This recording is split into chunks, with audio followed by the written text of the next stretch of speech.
Hello guys, welcome to the FM Scout channel. This is Jamie and today we're going to be taking a look at the top 10 attacking midfielders on the game. So let's go and have a look then, shall we? But before we go any further with today's video guys, I just want to quickly point you in the direction of my channel. It's the JTaylor1409. We've currently got 457 subscribers. We've got an FM18 Predict series going on at the moment where we've looked at various leagues around the world, and by the time this video goes out on FM Scout, we're hopefully going to have started our Rossoneri Rampage series, which is going to be up on the series. See it here. We're going to be starting that for the FM Beta. It's going to be a difficult one, I think. They're massively underperforming in real life, so we're going to give them a go anyway. And obviously, you've got the top 10 teams to manage on Football Manager 2018 if you haven't already decided who you want to be. So yeah, guys, let's get back into the video today, and we're going to take a look at the FM18 top 10 attacking midfielders. Right then guys, so we do have a list here of 10 people that we're going to go through. We're going to start at the bottom, we're going to work our way up to the top in terms of value. So we're going to start off first of all with Juan Mata, because this player really needs no introduction. He's been a real stalwart in the Premier League since coming over from Valencia to Chelsea. He's then been at Manchester United now for a few seasons, and he's just been a brilliant player all round. He's got really good technical stats, good mental stats. I mean, there's a lot of really top end. I mean, his position is probably about the only one really that lets him down a bit on this game. I think he should be a bit more higher than a 4, to be honest, but he's a really good player. He's got 10 pros against 2 cons. Really solid. He could do a job at most top end teams. Obviously, Man United are one of the best teams on the game anyway. So yeah, Juan Mata, brilliant player. He's got a few more years left. He's 29 years of age. Expect him to go on really playing at this sort of level really till he's about 33, 34. He's brilliant on FM17. So next up, we're going to take a look at Mesut Ozil, playing for Arsenal. Really good advanced playmaker. Really good mental stats mainly. There's some good technicals as well. The physicals are decent enough. He's injured at the moment. He's got a slight injury on this game, but you know he's going to be around for the duration of the season. Come over from Real Madrid to Arsenal in the 13-14 season. He's been there ever since. His scout rating of 77. He's got 11 pros against 3 cons. And although he's a lot of money, I think he'd be a really good signing. He's 28 years of age, so you've probably got another year or so on Juan Mata. And again, you know, he's one of the top end AMCs on the game, or CAMs as the youth of today tend to call it now, thanks to FIFA. So next up, this one was a little bit in between. I think he could probably be more so as a striker, but Paulo Dybala is next on the list. We've got him in here as the attacking advanced playmaker rather. And again, you know, his stats are tremendous. He was the absolute standout for me on FM17. And I expect more of the same really on this version of the game. He's done really well since coming into the Italian league. Started off at Palermo before moving to Juventus, and he's just been brilliant, hasn't he, really? So again, he's got top end technical stats. Mental stats are very good, as are the physicals. He's the all-round complete player, and the beauty of this is he can also double up as a striker, which is just, you know, for that kind of, I mean, you're not going to be paying 46 million. You're probably going to be paying more like 200. But at 23 years of age, it's a view for the future, and he's just superb. I can't really say any more than that, to be honest. Next up is the Manchester City legend David Silva. He's been in the Premier League now for 8 seasons since moving over from Valencia, and he's been really good. So I mean, he's quite versatile. He can play the advanced playmaker role in the centre midfield, and again, he's top for AMC or CAM or however you want to say it in that role. His technicals are really good. His mentals are really good. There's really good composure, nice bit of flair. His off the ball and vision are really good, and he will create goals for you if you've got players that can put the ball in the back of the net. And that is why David Silva makes it onto this list. He's 31 years of age now. He's coming towards the twilight of his career. You'd only really look to get a season or 2 out of him, but I felt he was worthy of a mention on this list just because his services to Man City and his ability to create goals out of nothing was just, I just couldn't leave him off. So after David Silva, we go with Dele Alli, scout rating of 77, 8 pros against 3 cons. He's only 21 years of age, and already we can see here that he's developing into a real top-end player.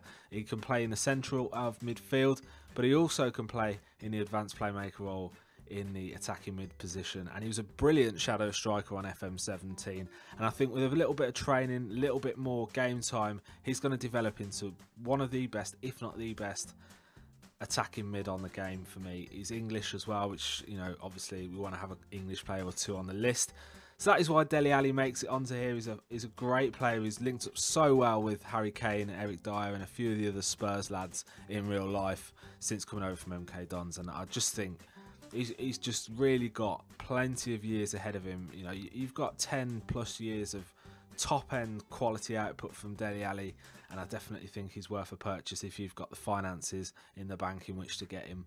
So next up after Dele Alli is Marko Ascencio, 21 years of age, much the same as Dele Alli really, but the Spanish version.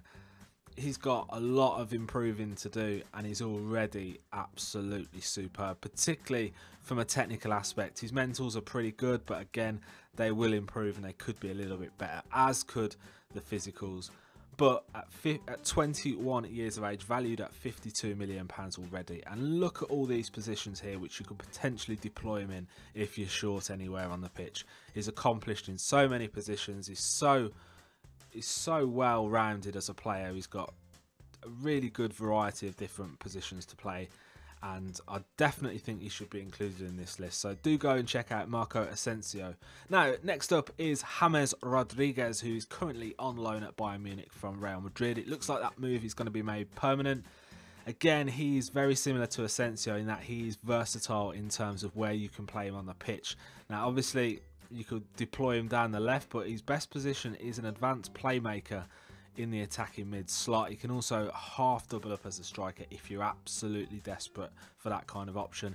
26 years of age, valued at 60 million. His technicals and mentals are really, really good, other than his positioning stat, which could be better. I think 8 is a little bit low for that, and I'd like to see a little bit more on the work rate as well. But again, he's the kind of player that will create goals out of nothing, and he's got a really good first touch, which is just going to win tackles. It's just going to get to the ball first, and his finishing's really good. He's got great crossing, so if he deploys himself out wide, he can whip a ball into your striker. And again, he's a top end player which you could possibly look to bring in on this game. Now, next up, we have got Isco, another Real Madrid man to bring in. He's 25 years of age. He's a little bit more advanced on from Marko Ascencio, really, essentially. Now, although his stats don't look as amazing as some of the players we've looked at, he will be an absolutely brilliant player on this game. His mentals and technical stats will certainly help him in that. His technique and vision, his vision is brilliant. 19, he's got a good bit of flair, so he can whip things out of nothing. His determination, so he'll chase balls down. He's got good decisions as well. His first touch, which is just, it's going to allow him to spray balls using his vision into areas that, you know, the attackers have advanced into, and maybe the opposition defence haven't really caught up on. His passing is 17. He's got really good technique, so this guy will create goals upon goals. And again, much similar the way as Ascencio and James Rodriguez, he can be deployed in many of the midfield positions, and I just think he's a really good player, and one in which will thrive as the seasons go on here on FM18. Now, next up after that is Kevin De Bruyne. We move on to our second last person now, and obviously the last one needs no introduction at all. So Kevin De Bruyne is next, and again, he's very versatile. He can play as a deep line playmaker or advanced playmaker in the central of midfield, and he can also play as an advanced playmaker in the attacking mid slot. And we're going to go with him for that just because of his attacking output. He's got a brilliant first touch. His technical stats are really good. He's great passing, his technique and vision. He will create goals absolutely in abundance. He's started doing so for Man City this season under Pep Guardiola. And De Bruyne, he's a really, really good player, and I expect him to win plenty of trophies on this game. Whether he'll stay at Man City will remain to be seen. It'd be interesting to see how that one plays out. But, you know, if you could pick him up on the cheap if they happen to bring in a couple of other bigger players, well, essentially bigger players. I mean, he's already down as an elite attacking midfielder. So he's a great player. 26 years of age. You know, there's a good 7 or 8 years in there of regular football he can be playing, and he's only gonna really either stay at this level or improve a touch, and that is why De Bruyne makes the list. Now we're going now on to our 10th and final person on this list, and this guy needs absolutely no introduction at all, and it is Lionel Messi. Just look at those stats. That is a thing of absolute beauty, isn't it? Just incredible. arguably the greatest player I've seen, although I really am a fan of Cristiano Ronaldo. Lionel Messi, 349 goals in 382 appearances for Barcelona. That is just insane. Insane output. And to be honest, you don't really need me to comment on these stats. You just look at them, admire them, marvel at the beauty of all those 20s. Just incredible. His passing, his technique, his vision, determination, decisions, first touch, finishing, dribbling, composure. He will absolutely rip up defenders for fun. And I do think you're going to have a problem being able to get hold of him. And a lot of players of FM, particularly in FM17, really struggled to get him to perform for them. So it'd be interesting to see if he will perform for you in FM18. Obviously, we've got all these new things that have been brought in via the dynamics, so that's going to be a learning curve for a lot of us. Well then guys, that is a wrap. So we have gone through 10 of the best attacking midfielders on the game. We're obviously finishing off with Lionel Messi, but let's go back and have a quick look at the 10 for a little roundup. We've got Juan Mata, Mesut Ozil, Paulo Dybala, David Silva, Dele Alli, Marko Ascencio, James Rodriguez, Isco, Kevin De Bruyne and Lionel Messi. Now guys, remember earlier on in the video I showed you a brief snippet of my channel. I'll leave a link to that in the description down below if you wish to head over there and subscribe. We've got an AC Milan series which should, in theory, have started by the time you watch this video. So yeah, do go and check that out. I think that's going to be a really interesting series for the beta. I hope you've enjoyed today's video guys. I'll be back with some more on the channel in the near future. Remember, thank you for watching here at FM Scout and we'll catch you again soon.